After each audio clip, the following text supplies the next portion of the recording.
विद्यार्थी मित्र नमस्कार. मी सचिन जगताप XSTI आपल्या सर्वांचं स्टेपअप अकॅडमीच्या या ऑनलाईन प्लॅटफॉर्मवर मनापासून स्वागत करतो. मित्र, आता राज्यसेवा पूर्वपरीक्षा झाली आणि पूर्वपरीक्षा झाल्यानंतर 4च दिवसात त्याची उत्तरतालिका सुद्धा आली आणि स्कोर्स सर्वांना कळलेले आहेत. आणि मग तीच रॅट रेस जी दरवर्षी चालू होते ती परत एकदा चालू झालेली आहे की कट ऑफ किती लागेल. ठीक आहे. आणि मग प्रत्येकाचे मतं यामध्ये भिन्न भिन्न आहेत, परंतु एक ॲव्हरेज सगळ्यांचं जर काढलं तर असं वाटतं की राज्यसेवा प्रीला ज्यांना 100च्या पुढे गुण आहेत त्यांनी मुख्यचा अभ्यास करायला काहीच हरकत नाही. आणि त्याचे 2 कारणं मी या ठिकाणी सांगू इच्छितो.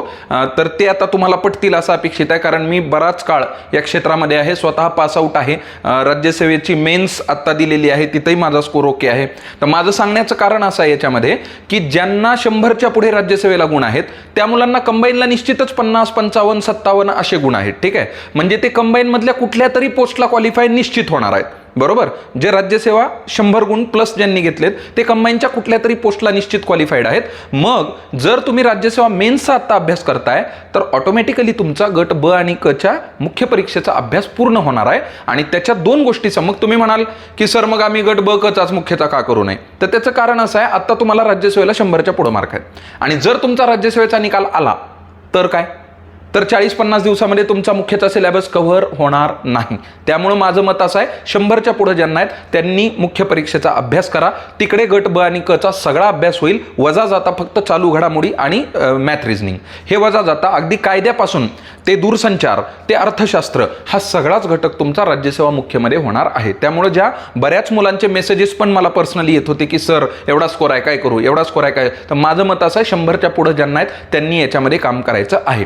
आता राज्यसेवा मुख्य परीक्षेसाठी जो GS4 सब्जेक्ट आहे, GS4 किंवा त्याला आपण काय म्हणतो अर्थव्यवस्था आणि सायन्स टेक हा जो घटक आहे, तर या घटकामध्ये आपल्याला काय करायचं आहे, तर परीक्षेमध्ये आपल्याला जे यामध्ये गुण घ्यायचे आहेत तर ते गुण काय अर्थानं मिळणार आहेत आणि किती गुण. तर मागच्या वेळी जर आपण बघितलं जे पोस्ट होल्डर्स आहेत, ज्यांना पोस्ट मिळालेले आहेत त्या मुलांचे गुण 90 ते 95 हे गुण आहेत. ज्यांना क्लास 1 क्लास 2 मिळालेली आहेत त्यांचे गुण 90 ते 95 आहेत. 100 ज्याला इथे मिळतात तर तो या पेपरचा किंग असतो, चौथ्या पेपरचा. लक्षात आलं. म्हणजे अगदी आमचं आय थिंक 97 गुण घेतले होते शुभम पाटील यांनी. ओके. आणि ते राज्यामध्ये त्यावेळी 22वे होते. 97 गुण होते या पेपरला, चौथ्या पेपरला. आणि असे बरेच विद्यार्थी आहेत. 100च्या पुढं तर इट्स वेल अँड गुड, ध्यानात आलं.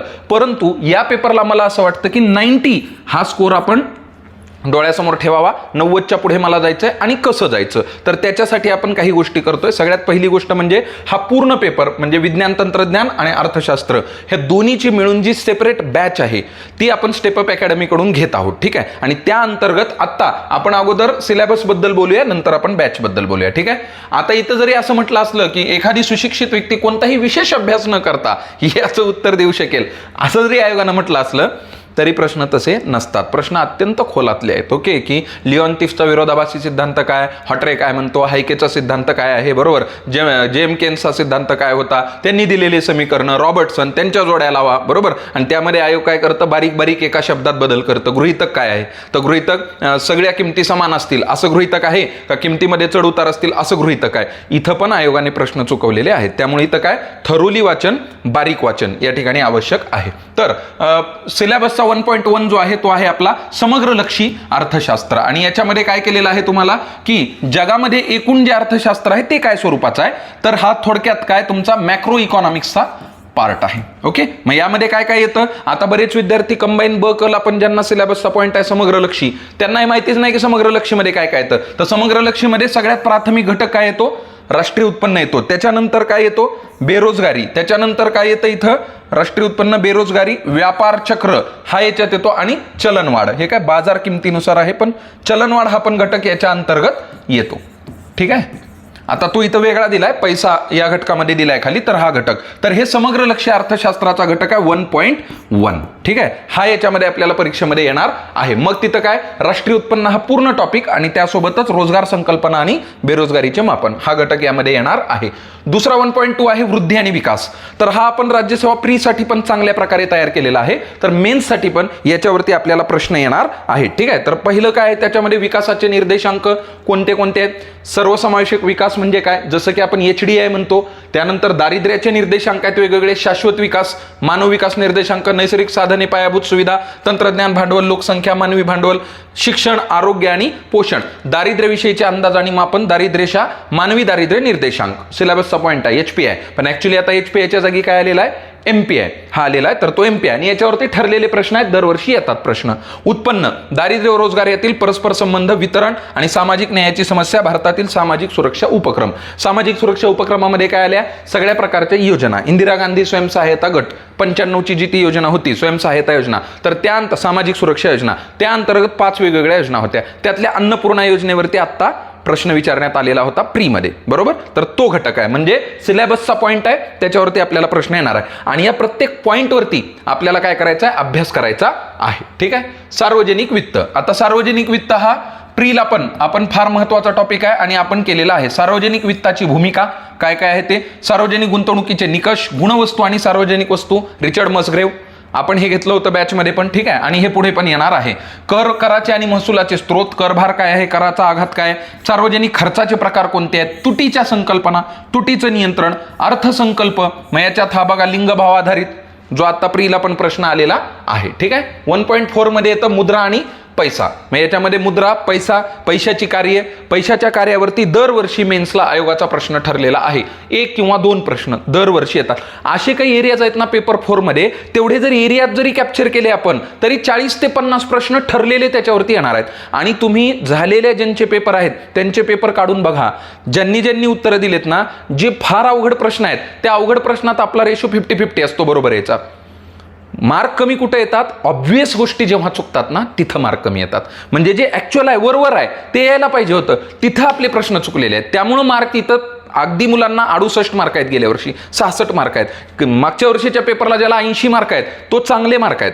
मागच्या वर्षीच्या पेपरला 80, 90 मेरिट मार्क आहेत मागच्या वेळचे. ओके, पण इथं काय झालेले आहेत, 62, 63, 64 मार्क आलेले आहेत या पेपरला. आणि त्याचे कारण पुन्हा कुठं आहेत, एक तर सायन्स टेकमध्ये पण आहेत आणि इकॉनॉमिक्समध्ये पण आहेत. ठीक आहे. तर मग हा घटक काय 1.4 मुद्रा आणि पैसा हा आपल्या अभ्यासाचा पार्ट आहे आतापर्यंतचा. 1.5 पण आपल्या अभ्यासाचा पार्ट आहे, पण याच्यामध्ये थोडंसं अजून डिटेलिंग आहे. म्हणजे WTO जे आहे ते WTO फक्त आपण स्थापना, सध्या प्रमुख कोण आहेत, गॅट अगोदर होता इथपर्यंत बघितलेला आहे. पण आता इथं त्याच्या आतमधले सिद्धांत आहेत. काय काय WTOचा मोस्ट फेवर्ड नेशन काय आहे, गॅट्स काय आहे, गॅट काय आहे, डंकेल प्रस्ताव काय होता, त्याच्यात काय म्हणलं, मग तुमचा सोशल क्लॉज काय होता, मग अमेरिकेनं कशा प्रकारे त्याचा वापर केलेला आहे, याच्यासारख्या गोष्टी आतमध्ये आता येतात. नामा, नॉन ॲग्रिकल्चर मार्केट ॲक्सेस हे काय आहे, हे सगळे घटक याच्यामध्ये इन्क्लुडेड येतात. ठीक आहे. त्यानंतर सार्क आहे, आशियान आहे, आणि या सगळ्यांचा अभ्यास तुमचा HRD मध्ये पण होतो, इकडे पण होतो. ठीक आहे. आणि त्यामुळे या आंतरराष्ट्रीय संघटनांमध्ये तुम्हाला फार काय, IMF, जागतिक बँक, आंतरराष्ट्रीय विकास संस्था सगळ्या, ADB, एशियन डेव्हलपमेंट बँक, क्षेत्रीय व्यापार करार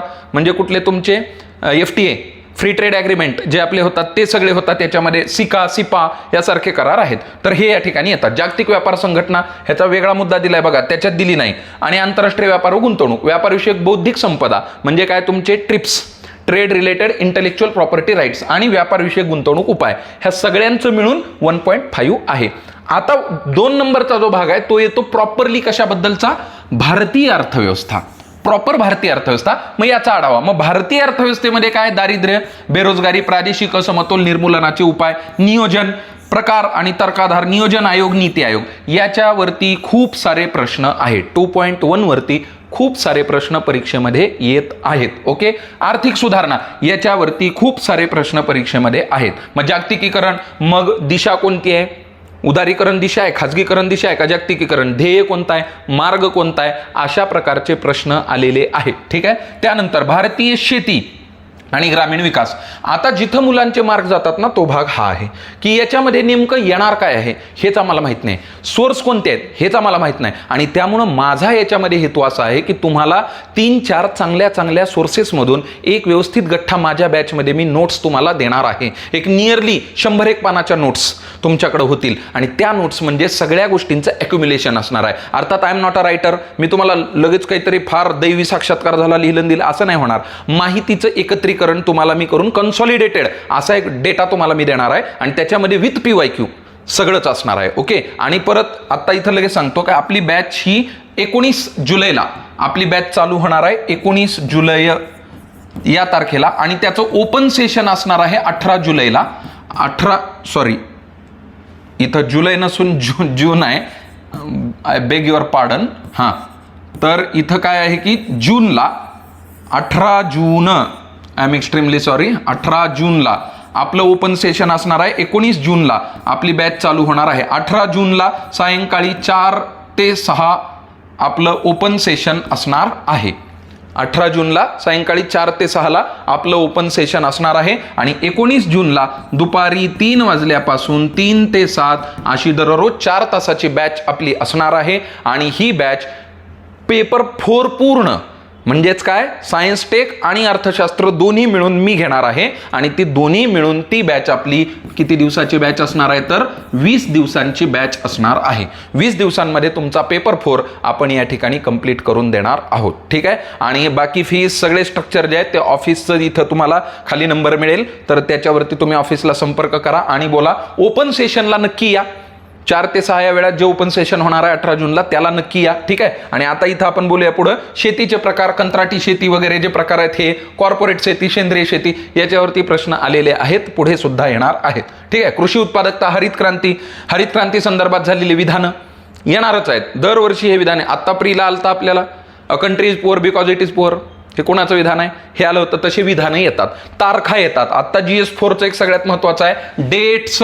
the one who is good with the dates is always up front. तो फार पुढे आहे. तर तारखांचा अभ्यास हा महत्वाचा आहे. काही FRBMची तारीख, ओके, किंवा तुमची फेमा याच्या तारखा या विचारल्या जात आहेत आत्ता, तर त्या पाठ असल्या पाहिजेत. कोळसा उद्योगाचं राष्ट्रीकरण कधी झालं, बरोबर आहे, बँकांचं राष्ट्रीकरण कधी झालं, त्याच्या तारखा पाठ असे. एखादं विधेयक मांडलंय, मोठं GSTचं विधेयक कधी मांडलं, मंजूर कधी झालं, लागू कधी झालं, हे आपल्याला विचारलं जात आहे, माहिती असायला पाहिजे. ओके.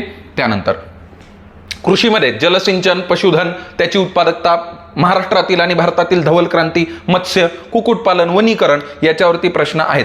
कृषीवरील गॅटचा प्रभाव हे विचारण्यात आलेलं आहे. ओके. आणि हे विचारलं जाईल. ग्रामविकास धोरणं, काय काय पायाभूत संरचना आहे ते प्रश्न विचारण्यात आलेले आहेत. त्यानंतर आहे सहकार. सहकारावरती 2 ते 3 प्रश्न अपेक्षित आहेत. प्रॉपर सहकारावरती. सहकारी बँका जर घेतल्या एकत्रित तर 5 ते 6 प्रश्न याच्यावरती आपल्याला येतात. ठीक आहे. पूर्ण सहकार आहे याच्यामध्ये, राईट. मौद्रिक आणि वित्तीय क्षेत्र याच्यामध्ये रिझर्व्ह बँक, मौद्रिक आणि पत धोरण, भारतातील भाववाढ, बँकिंग यांचा विकास, नाणे बाजार, 91 नंतरच्या घडामोडी वगैरे. 2.5 सार्वजनिक वित्त आणि वित्तीय संस्था. तर हे आपल्याला अगोदर आपण जे वित्त बघितलंय ते ओव्हरऑल बघितलं. आता हे भारतामधलं आहे प्रॉपर. ओके. तर त्याच्यामध्ये कर सुधारणा भारतात कोणत्या झाल्या, मूल्यवर्धित कर, व्हॅल्यू ॲडेड टॅक्स, व्हॅट आला, व्हॅटच्या नंतर वस्तू आणि सेवा कर आला. लाईन न दिले बघा, व्हॅट, वस्तू आणि सेवा कर, केंद्रीय आणि राज्यस्तरीय तूट काय काय आहेत, सार्वजनिक कर्जातील वाढ, ऋणभाराची समस्या, वित्त आयोग आणि वित्तीय सुधारणा. या सगळ्या अँगलनं सगळा भाग या टॉपिकमध्ये कव्हर झालेला आहे. ओके. उद्योग आणि सेवा क्षेत्र नियरली 8 प्रश्न या टॉपिकवरती येतात. नियरली 8 प्रश्न, ठरलेले 8 प्रश्न आहेत ते येतात, म्हणजे येतात 8-9 प्रश्न या टॉपिकवरती येतातच. ओके. पायाभूत सुविधा नियरली 10 प्रश्न या भागावरती येतात. ओके. म्हणजे काय, मार्कांचं सरळ विभाजन आहे. ओके. बॅचमध्ये मी तुम्हाला सांगणार आहे हा टॉपिक आहे, लिहा तिथं बाजूला 8 प्रश्न, लिहा तिथं बाजूला 9 प्रश्न. काही टॉपिक आहेत 11 प्रश्न आहेत ते लिहायला सांगणार मी आणि त्याच्यावरती तेवढाच जोर द्यायचा आहे. ठीक आहे. सोर्स तुम्ही 2 वाचा, 3 वाचा, नोट्सचा बंच घ्या, PYQ बघा आणि वारंवार त्याचं वाचन करा. याच्यावरती काय येऊ शकतं, हे येऊ शकतं. ठीक आहे. याच्यावरती मी जोर देणार आहे. असं काम या ठिकाणी व्हायला पाहिजे. ओके. त्यानंतर आहे आंतरराष्ट्रीय व्यापार आणि भांडवल. याच्यामध्ये परकीय व्यापाराची वृद्धी, रचना आणि दिशा, कुठून आयात होते, कुठं आयात जाते वगैरे वगैरे, कुठं निर्यात जाते, हे सगळं याच्यामध्ये येणार आहे. प्रवाह, रचना, वृद्धी, शेअर बाजारातील परकीय गुंतवणूक, म्हणजे याच्यामध्ये काय आला तुमचा FII, फॉरेन इनडिरेक्ट इन्व्हेस्टमेंट किंवा FPI हा त्याच्यामध्ये आलेला घटक आहे तुमचा. आंतरराष्ट्रीय पतमापन संस्था क्रिसिल, इक्रा, केअर वगैरे किंवा स्टँडर्ड अँड पुअर्स, मूडीज, फिच रेटिंग्स या आल्या. विनिमय दराचं व्यवस्थापन, मग याच्यामध्ये पेक्ड विनिमय दर आहे का तुमचा स्थिर आहे का तुमचा फ्लोटिंग आहे का नियंत्रित फ्लोटिंग आहे. लक्षात आलं, हे सगळे याच्यामध्ये तुमचे घटक येतात. महाराष्ट्राची अर्थव्यवस्था आणि हा जो पुढचा आहे तो कृषी अर्थव्यवस्थेचा पार्ट आहे. ओके, याच्यावरती 30 प्रश्न येतील. जो कृषी अर्थव्यवस्थेचा पार्ट आहे याच्यावरती 30 प्रश्न येतील. 75 प्रश्न कोर इकॉनॉमिक्सवरती येतील.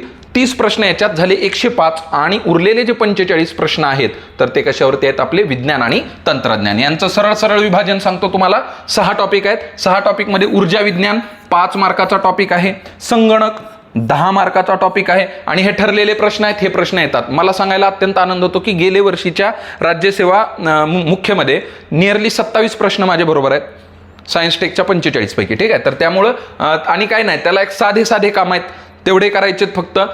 अवघड भाग आहे का, डेफिनेटली भाग अवघड आहे, परंतु आपण ह्याला जेवढं कीप इट सिम्पल ठेवूया तेवढे ते तुम्हाला मार्क देतात. काही घटक आहेत ज्याच्यात मार्क येतातच तुम्हाला. ओके, तर त्यात ऊर्जा हा मार्क देणारा घटक आहे. सायन्स टेक 6 मार्क याच्यामध्ये सरळ पडू शकतात. मला 9 होते गेल्या वेळी. ठीक आहे, आता तुम्हाला 6 ज्याचा अभ्यास चांगला आहे, जो कम्प्युटरमधला आहे किंवा जो आयोगाच्या PYQचा पण ज्याचा अभ्यास चांगला आहे तो 10 पण घेऊ शकतो. फक्त त्याला काय त्यावेळी ते सगळं जुळून येणं ते पण गरजेचं असतं. ओके, त्यानंतर अंतराळ विज्ञान पुन्हा एकदा इथं किती मार्क आहेत तर 5 मार्क याला पण आहेत. जैवतंत्रज्ञान हा मात्र महत्वाचा घटक आहे, तर याला नियरली 15 प्रश्न याच्यावरती येतात आणि ह्या 15 प्रश्नावरून तुमचा सायन्स टेकचा स्कोअर ठरतो. इथं ज्याचं चांगलं आलं याच्यात 2 ते 3 प्रश्न 4 प्रश्न हे बायोटेकच्या करंटचे असतात. म्हणजे बायोटेक बद्दल काय चालू आहे आत्ता चालू घडामोडीमध्ये. ठीक आहे, एखादी लस आलेली आहे नवीन, एखादं काही वाण आलेला आहे, मोहरीचा वाण आलाय DMH11 किंवा जो काय असेल तो, त्याच्याबद्दलचा एखादा प्रश्न येऊ शकतो. एखादा लंपी व्हायरस आलेला आहे त्याच्याबद्दलचा एखादा प्रश्न. असं चालू घडामोडी संदर्भात 3 ते 4 प्रश्न याच्यामध्ये येत असतात. ठीक आहे, हा झाला 15 गुणांचा प्रश्न. त्यानंतर आहे तुमचा आण्विक कार्यक्रम, हा आहे पुन्हा एकदा 5 मार्क आणि डिझास्टर मॅनेजमेंट हा पण आहे 5 मार्क. आता जनरली दरवर्षी काय होतं, डिझास्टर मॅनेजमेंटचे प्रश्न हे रिपीट होतात. भुजचा भूकंप आहे, किल्लारीचा भूकंप आहे, राईट, किंवा काय तुमचं भूस्खलन झालेलं आहे, त्याची एक आपत्ती आहे, ठरलेले आपत्ती आहेत त्याच्यावरचे ठरलेले प्रश्न येतात. पण गेल्या वेळी मात्र काय केलेलं आहे, त्यांचा थोडा पॅटर्न बदलला आहे आणि ह्या 5 पैकी जिथं मुलांना 5 पैकी 5 येत होते तिथं थोडंसं मुलांचं काय झालेलं आहे, प्रॉब्लेम झालेला आहे. कुणाला 2 आलेत, कुणाला 3 आलेत, कारण त्यांनी विचारताना वेगळ्या प्रकारे प्रश्न विचारलेले होते. आपत्ती व्यवस्थापनचे जे प्राधिकरण आहेत 2 आहेत, एकाचे अध्यक्ष पंतप्रधान असतात, एकाचे गृहमंत्री असतात, तर ते दोन्ही पण आपल्याला वर्गामध्ये शिकायचे आहेत. आणि हा जो 45 मार्काचा घटक आहे याच्यामध्ये माझा प्रयत्न राहील की आपण 30 पर्यंत कसं जाऊ. ठीक आहे, याच्यामध्ये हा माझा प्रयत्न राहील. आणि जे 75 मार्कांचा घटक आहे कोर इकॉनॉमिक्सचा, त्याच्यामध्ये माझा प्रयत्न असेल की आपल्याला 55-60 या दरम्यान बरोबर कशी येतील आपले. आणि त्याच्यासाठी काय करायचं आपल्याला, महत्त्वाचं म्हणजे सोर्सेस जे मी माझे ठरवून घेतलेले आहेत. तुमच्या हातामध्ये त्या नोट्स आणि सगळे PYQ जरी सगळे पाठ झाले, मी तुम्हाला ओपन सेशनमध्ये सांगेल की 2021 मध्ये एक प्रश्न राज्यसेवा मेन्सला कसा आला, तोच प्रश्न जशाच तसा 22 मध्ये कसा रिपीट झाला आणि त्याचं उत्तर तेच कसं दिलंय दोन्ही वेळी आयोगानं, जे की द्यायलाच पाहिजे. ओके, पण तिथं उत्तर देताना पहिल्या वेळी 21ला पण मुलांनी दोन्ही बरोबर दिलं होतं, 22ला पण दोन्ही बरोबर दिलंय आणि त्याचं उत्तर होतं फक्त बरोबर. लक्षात आलं, गहू आणि तांदूळ यांच्या उत्पादकतेबद्दलचा तो प्रश्न होता. दोन्ही वर्षी तो प्रश्न रिपीट झालाय. तर माझा सांगण्याचा मुद्दा असा आहे, 150 गुणांचा पेपर आहे, डिसाइडर पेपर आहे आणि सगळ्यात महत्त्वाचं या पेपरला मुलं ॲव्हरेजमध्ये ठेवतात. आय बेट यू, माझ्या बॅचला आत्ता जे मुलं होते राज्यसेवा प्रीला, एक महेश नावाचा माझा स्टुडंट आहे, त्याला 15 पैकी 15 इकॉनॉमिक्सचे बरोबर आहेत. याच्यासारखं सुख आणि समाधान कोणतंच नाही. लक्षात आलं, 14 बरोबर असणारे नियरली 10-12 मुलं आहेत, 13 बरोबर असणारे तर खूप आहे. लक्षात आलं. मग माझ्या सांगण्याचा मुद्दा हा आहे, जे मी वर्गात शिकवतोय या व्हिडिओमधून पण तुम्हाला कळत असेल, मी आतड्यातून घेतोय तुम्हाला. लक्षात आलं. आणि तुम्हाला जे मला पुढं पण सांगायचं आहे ते 18 जूनला ओपन सेशनला तुम्ही सर्वांनी नक्की या. पूर्ण सिलेबसमध्ये कसे प्रश्न येत आहेत, काय वाचायचं आहे, हाऊ टू स्टडी, या सगळ्या अँगलनं आपण संपर्कात राहूया. ज्यांना कोणाला पर्सनली बोलायचं असेल त्यांनी या नंबरवरती मेसेज करू शकता. ठीक आहे, या संदर्भात आपण बोलूया. आणि 18 जूनच्या 4 ते 6च्या सेशनला सर्वांनी या. 19 जूनला आपली बॅच चालू होणार आहे. ठीक आहे, तर आता आपण इथं थांबूया. थँक्यू.